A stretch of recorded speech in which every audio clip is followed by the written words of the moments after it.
Judea, around the year 32 of the Common Era. Herod Antipas governed as tetrarch under the shadow of Rome, maintaining power with the same tool his father used, spectacle. A man imprisoned in a dark dungeon heard the music coming from the floor above. Laughter, applause, the sound of bare feet striking against marble. He didn't know it, but that party would decide the end of his life. Not by a trial, not for a crime, by a dance. To understand what happened that night, you need to understand who was hosting the feast. Herod Antipas was not a king, though he did everything to appear as one. He was a tetrarch, a second-rate ruler, authorized by Rome to administer Galilee and Perea as long as he behaved like an obedient vassal. His father, Herod the Great, had built one of the greatest architectural legacies of the ancient world. He renovated the Temple of Jerusalem, a project that employed more than 10,000 workers over the course of decades, erected fortresses in the desert, built the port of Caesarea Maritima, an engineering feat that defied the Mediterranean Sea itself, with submerged concrete breakwaters, at a time when no civilization mastered this technique like Rome. When he died, in 4 before the Common Era, he left a kingdom divided among 3 sons. Archelaus received Judea and Samaria, Philip received the northeastern territories, and Antipas received the smallest piece, Galilee and Perea. He spent his entire life trying to prove he deserved more. The way he found to project power was through banquets, not ordinary banquets. Calculated spectacles of wealth, influence, and political control. Every feast was a declaration. Every guest, a piece on a chessboard. Every dish served, a demonstration that Rome had not chosen the wrong son. The Herodian banquets followed the Roman model of the convivium, a ceremonial meal that could last between 5 and 8 hours, divided into 3 distinct stages. The first was the gustaccio, with light appetizers, cured olives, seasoned eggs, fresh vegetables, and wines mixed with honey to open the palate. The second was the main cena, the heart of the banquet, with roasted meats, fish prepared in complex sauces, stuffed birds, artisan breads, and side dishes that demonstrated the sophistication and commercial reach of the host.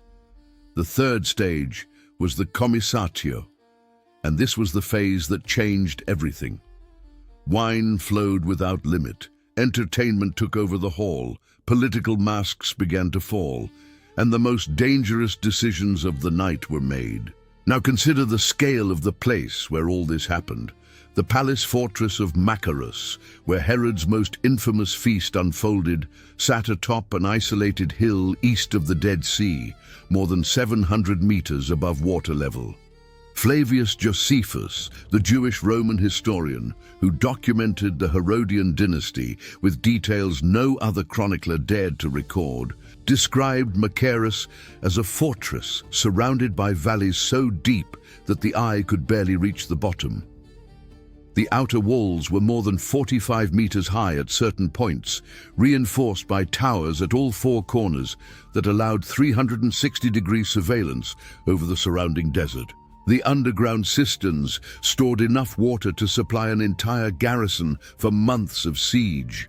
Josephus classified Machaerus as the most important fortress in Perea, after Jerusalem, the most strategically significant military point in the entire territory.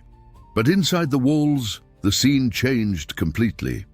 There was a luxurious palace with banquet halls lined with mosaics, columns imported from Roman quarries, an underfloor heating system known as a hypocaust, the same technology used in the great baths of Rome, where hot air circulated beneath the floor through chambers elevated on brick pillars, and internal gardens artificially irrigated in the middle of one of the most arid deserts on the planet. Keeping a garden alive in that environment required a sophisticated hydraulic system, with aqueducts bringing water from distant springs and cisterns that stored it for controlled distribution. It was the kind of ostentation that did not shout wealth. It whispered power. because only someone with absolute power over resources could make flowers grow where nothing should survive. It was there, in that place between military brutality and obscene luxury, that Herod Antipas received his guests, and they were no ordinary guests. The Gospel of Mark, chapter 6, verse 21, records that at Herod's birthday banquet, those present included the Magistanes, the great officers of the court responsible for civil administration, the Chiliarchs, military commanders who led contingents of 1,000 soldiers each, and the Protoi of Galilee, the wealthiest and most influential men of the region. Landowners, tax collectors, and tribal leaders whose loyalty was essential to maintaining stability. It is estimated that between 150 and 300 guests occupied the hall that night. Each one of them represented a political alliance, a favor to be called in, or a threat to be neutralized. No one was there just to eat. The protocol of these banquets was rigidly controlled. The seating arrangement indicated hierarchy with surgical precision. Whoever sat closest to Herod had the most power, and everyone knew it. Whoever was placed at the far ends of the triclinium understood the message without needing words. The guests reclined on couches arranged in a U-shape around low tables, leaning on their left arm, eating with their right hand, being served by slaves who circulated in absolute silence. Each slave was trained to anticipate needs without being noticed, an invisible presence whose efficiency was measured by the absence of any disturbance in the flow of conversation among the powerful. The wine was mixed with water in a ratio that varied according to the stage of the night. During the gustatio, the ratio was 3 parts water to 1 part wine, a light, almost ceremonial mixture. During the main cena, the ratio balanced out, and during the commissatio, the ratio inverted. More wine, less water, sometimes pure wine, a practice the Greeks considered barbaric, but the Romans tolerated when the objective was precisely the loss of inhibitions. It was in moments of intoxication that secrets escaped, loyalties were revealed, and reckless promises were made. And it was at exactly this point of the night that Herodias had planned her strike. The food served at these events was a declaration of power in itself.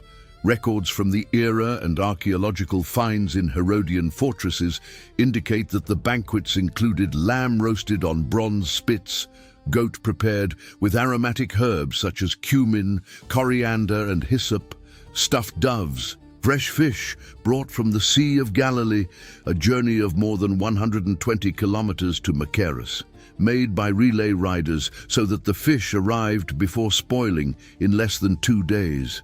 Dates from Jericho, dried figs, pomegranates, cheeses cured in Dead Sea salt, fine wheatbreads and cakes soaked in wild bee honey. The wine amphorae came from Italian, Greek, and local vineyards. Archaeologists found in Herodian sites fragments of pottery with Latin inscriptions identifying wines from Falernum and Campania. The most expensive and prestigious wines of the Roman Empire, normally consumed only by the senatorial elite of Rome. Serving Falernian wine at Machaerus was like serving the rarest wine in the world in the middle of nowhere. The message was clear. Herod's reach extended to Rome, but the food and wine were merely the backdrop. The real spectacle began when the commissatio set in. It was during this phase that musicians, dancers, and performers entered the hall. The music played at these banquets combined Greek instruments, such as the 7-stringed lyre and the aulos, a kind of double flute whose piercing sound could be heard above any conversation, with local percussion and string instruments, including the tauf, a frame drum used in Jewish musical traditions. The rhythm began slow and ceremonial, almost solemn, and accelerated progressively throughout the night, accompanying the consumption of wine and the gradual fall of formalities. When the music reached its peak, the hall was no longer a political space, it was a sensory arena. And here enters the element that transformed a political feast into a death sentence: the dance.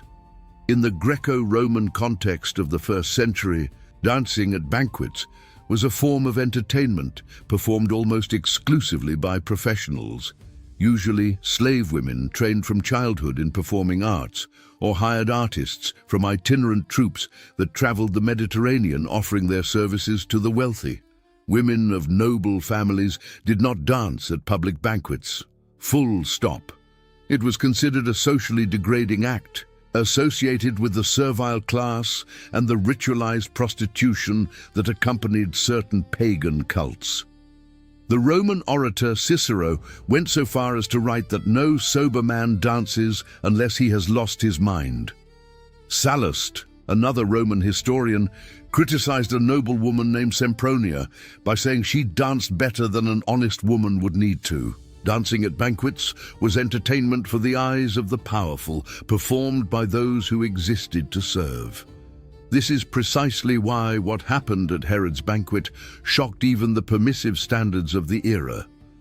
The Gospel of Mark, chapter 6, verses 22 to 23, records that the daughter of Herodias entered the hall and danced before the guests. The Greek text uses the verb orkeomai in the form orisato, she danced, and adds that she pleased Herod and those who were reclining with him. The reaction was so intense that Herod made an oath before all those present. "Ask me whatever you wish, and I will give it to you, up to half of my kingdom." Put into perspective what just happened. A young woman, identified by tradition and by Josephus's account as Salome, daughter of Herodias's first marriage to Herod Philip, Antipas's half-brother, danced before a hall full of military commanders, court officials, and regional leaders. She was not a slave. She was not a professional performer. She was a member of the Herodian royal family.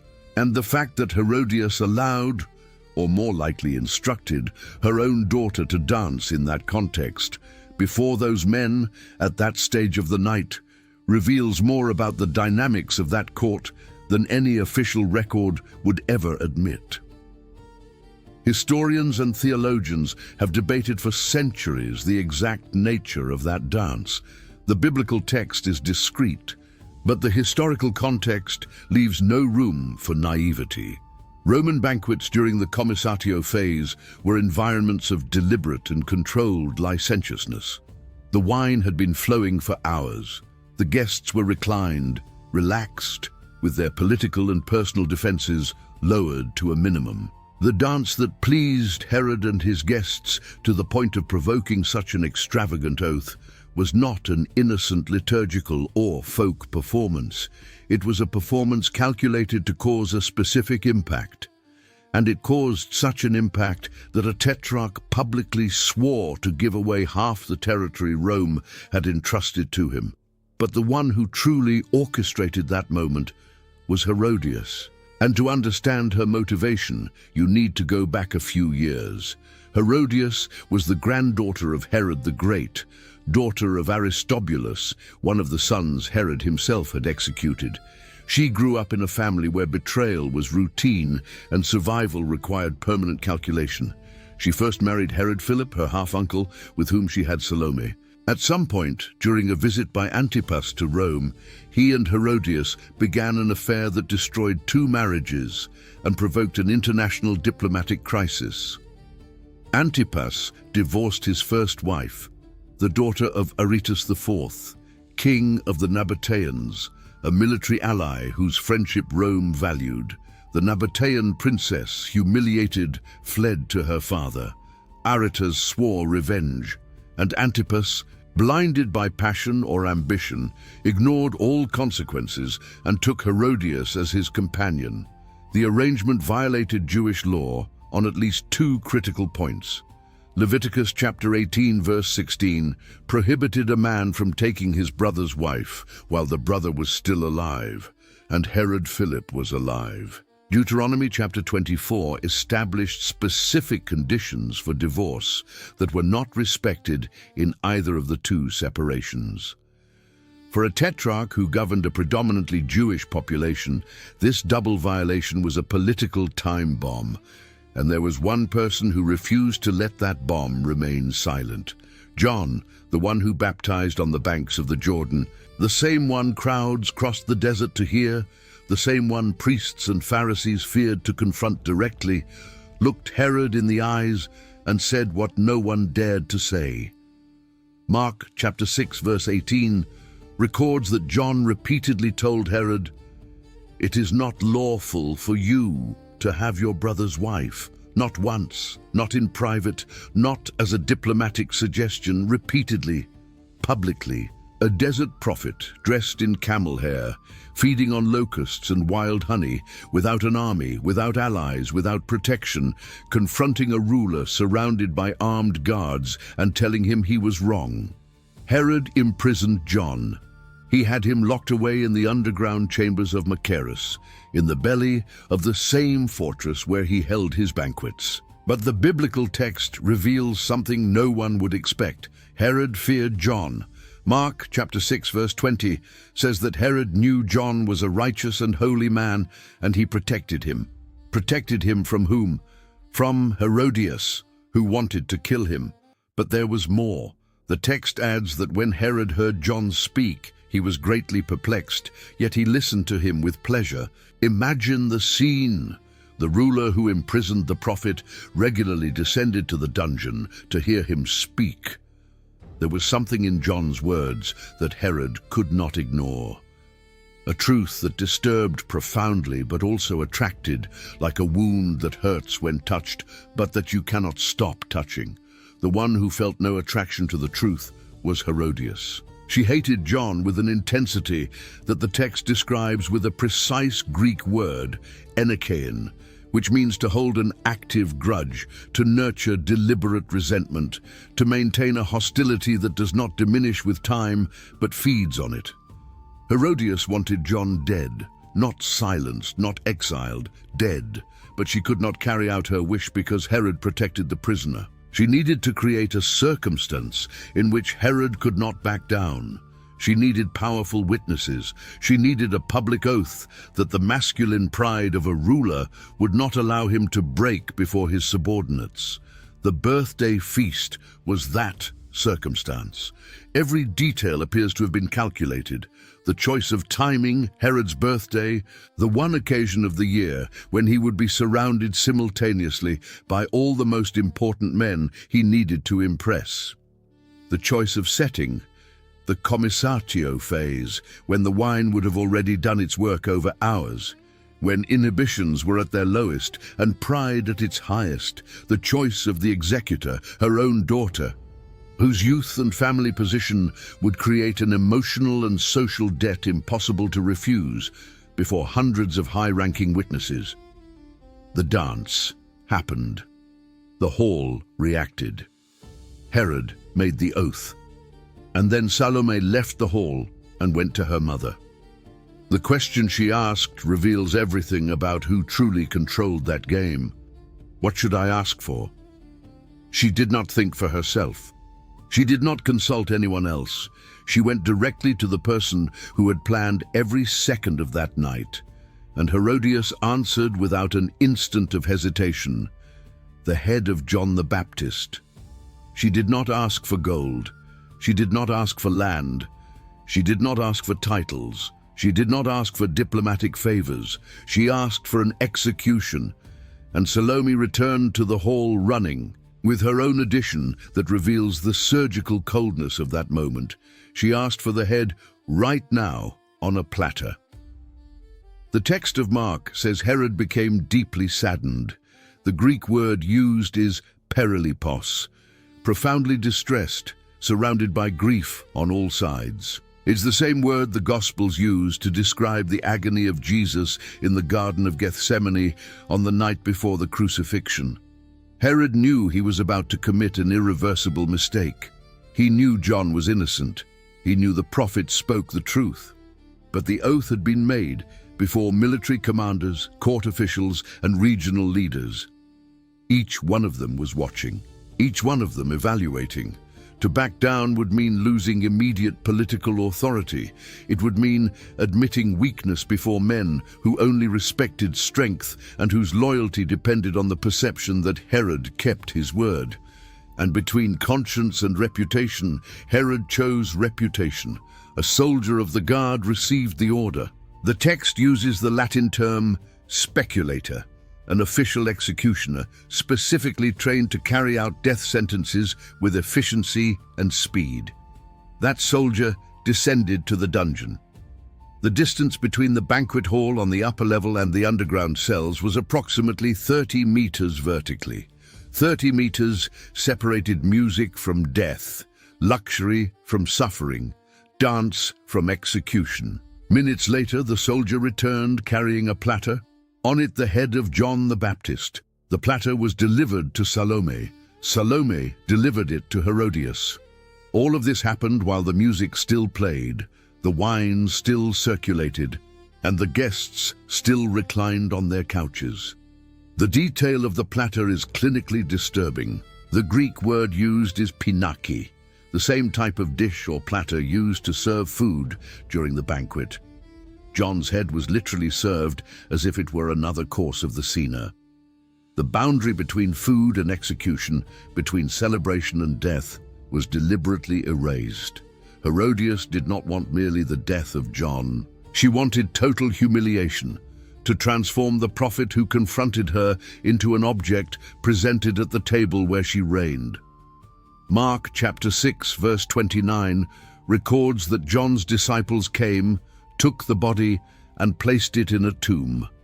A single sentence to describe a funeral, no details, no recorded lament, no description of grief, just faithful men silently carrying the body of the one who dared to speak truth to power. The consequences of that night unfolded in waves Herod never foresaw. The first came immediately. John's disciples spread the news of the execution throughout Judea, Galilee, and beyond. Herod's reputation among observant Jews, already fragile from the unlawful union with Herodias, suffered a blow from which it would never recover. The second wave came years later when Aretas IV, the Nabatean king, whose family pride had been wounded by the divorce of his daughter, finally attacked. Josephus records that Herod's army was completely destroyed in the battle, and that many Jews interpreted the military defeat as direct divine punishment for the death of John the Baptist. The third wave came when Herod, instigated by Herodias, traveled to Rome to ask Emperor Caligula for the title of king. Instead of honoring him, Caligula stripped him of everything: territory, title, resources, and exiled him to Lugdunum in Gaul, present-day Lyon, in France. Herodias accompanied him. Both died in exile, forgotten, without a throne, without banquets, without any power at all. What modern archaeology has revealed about Machaerus confirms and expands everything the texts describe. The excavations conducted by the Studium Biblicum Franciscanum under the direction of Hungarian archaeologist Győző Verus, beginning in 2009, uncovered the remains of the banquet hall with a panoramic view of the Dead Sea. The floors revealed opus sectile, marbles cut into precise geometric shapes imported from distant quarries. Fragments of frescoes on the walls indicated decoration in the Second Pompeian style. Pieces of columns with Corinthian capitals confirmed the level of architectural sophistication. And below the palace, the excavations located underground chambers cut into the rock, spaces with restricted access and minimal ventilation that researchers identified as the probable location of the prison where John the Baptist spent his last days. The banquet and the death separated by 30 meters of stone. John the Baptist had no army, he had no palace, he had no gold, no political alliances, no armed guards. He had words. And those words threatened the stability of the Herodian dynasty more than any Nabatean military force, any palace conspiracy, or any Roman diplomatic maneuver, because John's words did not attack the throne. They attacked the conscience. And against that, neither the 45-meter walls of Machaerus, nor the Falernian wine, nor the dances of the Commissatio offered any protection. When the last torch was extinguished that night, the palace of Machaerus fell silent. But it was not the silence of peace. It was the silence of one who knows they have crossed a line from which there is no return. Herod ordered John's body returned to his disciples. The gesture said more than any speech. It was the remorse of a man who knew he had committed something irreversible to maintain appearances before guests who would forget his name within a generation. The archaeological excavations at Machaerus revealed the remains of a banquet hall overlooking the Dead Sea, mosaic floors, imported columns, a sophisticated heating system, all designed to impress. Today, they are merely stones exposed to the desert wind. The palace turned to dust, the feast turned to silence. But the question John asked Herod, whether it was lawful to live the way he lived, continues to be asked, and it continues to trouble those who prefer not to answer.